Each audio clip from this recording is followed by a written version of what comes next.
Nathan from Lake Station, Indiana.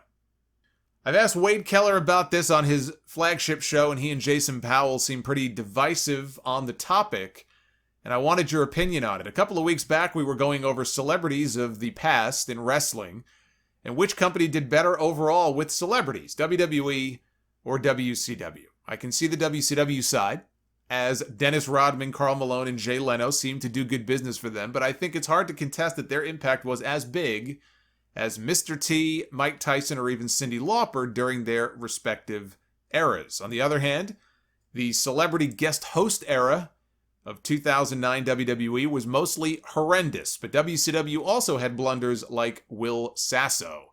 What company do you think did it better? You cannot compare the guest host, the celebrity guest host era to all of those other things because it had no impact on business the way that those other things did. If that's how we're judging this, it was mostly just bad television and bad comedy, save for a few of them that were actually turned out to be really good. Was Machine Gun Kelly, MGK? Was MGK part of the celebrity guest host era, or was he just there for some other reason? I don't remember. See, that's a memorable thing. I remember Kevin Owens powerbombing him off the stage, exactly the way he should have been treated. That was my idea of a good celebrity guest appearance. Nothing can beat Bob Barker, though. Bob Barker just kind of set the standard. He was the quintessential, ultimate celebrity appearance that just could not have worked out any better. And you really didn't know what you were going to get just because he was so old. He has aged so much. He's an old man. But man, his wit is still there. And the stuff with him and Jericho, it was so great. It was so great. So that was maybe the best thing to come out of that celebrity guest host era, in all honesty, was Bob Barker. They had a home run with him. But I mean, most of the other appearances, it was awful. I mean, it's kind of like putting a gun in someone's hand who's never fired a weapon before in their entire life and telling him to go take target practice. You're going to have a lot of holes in those walls. But maybe they get lucky and a couple of shots hit the target. That was the guest host era of Monday Night Raw. But then you have Mr. T and Cyndi Lauper and Mike Tyson and Dennis Rodman. And I would even throw in Andy Kaufman and his feud with Jerry Lawler. I mean, those are examples of celebrity appearances that worked, and they made good business sense. Jerry Lawler has said that Andy Kaufman was the best thing that ever happened to his career. And think about the career that he's had. He said Andy Kaufman was the best thing that ever happened to his career. Kaufman made Lawler an even bigger name just by association, just by working with him. Mr. T at the time on the A-Team was one of the biggest television stars in the world. It's the only reason Hulk Hogan got on SNL and all that great promotion that they got for the first WrestleMania. Of course, there was also the Richard Belzer appearance, which did not go so well. I definitely remember that.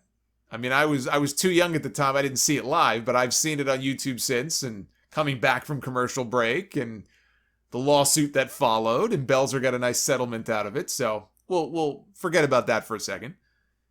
But all that stuff doesn't happen without Mr. T being involved and giving the rub to Hulk Hogan just by being associated with him, just by being partners with Hulk Hogan.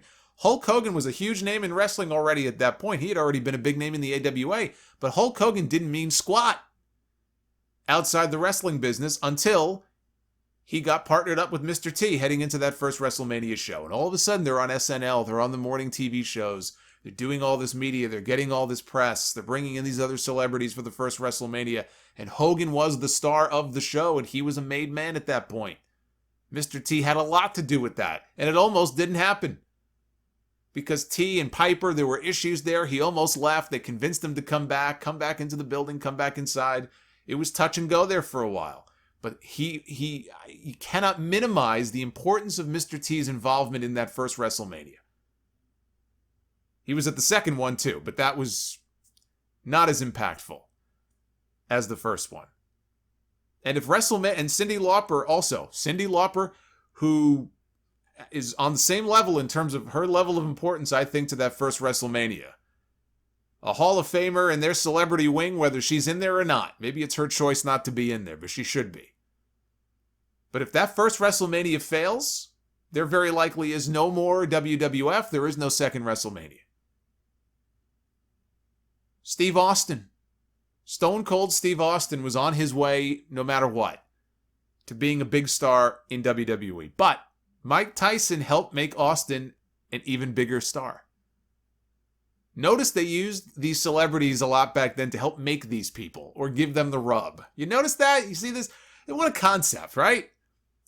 What a concept. Or just to use them to help make them bigger stars. Lawler, Hogan, Austin. All benefited from these different celebrity appearances, and it was good for business. That was not really the case so much with Dennis Rodman or Karl Malone, I don't think, in WCW. I mean, DDP was involved. DDP was also involved in the Jay Leno thing. So they were trying hard with DDP. They tried to, get Diamond Dallas Page involved in there and everything. I almost feel, though, like he was kind of overshadowed in the whole thing. When I think back to that, I think a lot of people, especially maybe non-wrestling fans who remember that, they're not thinking DDP. They're thinking Hogan. Hogan was part of all that. Savage, I think, maybe was also part of some of that. But Hogan, the Jay Leno stuff, you mentioned the Jay Leno stuff. I don't know offhand the kind of business that pay-per-view did. I don't have the buy rate in front of me. Hogan, at that point, he's wrestling with Jay Leno. He's interacting with Jay Leno. Hulk Hogan, Hollywood Hogan, hardly needs the rub from Jay Leno in 1998. I don't see how that benefited anybody other than getting them some valuable airtime on The Tonight Show. But you mean to tell me that in order to get valuable airtime on The Tonight Show, it was contingent on Jay Leno wrestling? Of course not. That was an idea from some dum-dum in WCW. Let's get him in the ring. And they'll never live that down. That tag team match at Road Wild or Hog Wild and Sturgis, whatever it was called at that point, that tag match, the sight of Hulk Hogan having to sell pain, to sell a wrestling hold by Jay Leno is an embarrassment. Absolutely embarrassing. But it was a big coup for WCW to have two of the biggest stars at the time in the NBA on their show. But it does not compare to the impact that Mr. T, Cyndi Lauper, or Mike Tyson had for WWE. The answer to your question, that's the long way of getting to the answer to your question. The answer is WWE. WWE did a better job of maximizing the celebrities that they used. And yes, I'll even throw Trump in there. Thank God they knew enough at least not to have him wrestle. Although he did take one bump. He did tackle Vince McMahon to the ground. But that WrestleMania with the Battle of the Billionaires, up until the first Rock Cena match in Miami, did the biggest buy rate in WrestleMania history. Actually, you could add Rock Cena to the list too. When Rock came back, right, he was one of the biggest celebrities in the world. He was one of the biggest celebrities in Hollywood. He would technically count as a celebrity. There you go. Floyd Mayweather at WrestleMania 24. That show did over 1 million buys. You think they did over 1 million buys for Edge against The Undertaker? Shawn Michaels against Ric Flair. Flair's, retirement or possible retirement match. I'm sure that also was a draw on the show, but Mayweather was a huge pay-per-view draw at that time. He had as much to do with anybody as that show doing over 1 million buys that year.